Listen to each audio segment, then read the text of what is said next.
তবুও মুখে হাসি। আমি যে প্রবাসী, আমি যে প্রবাসী।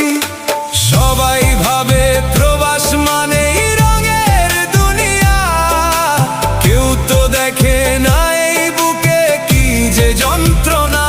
তবুও ভালো থাকুক তারা যাদের আমি ভালোবাসি। আমি যে প্রবাসী, আমি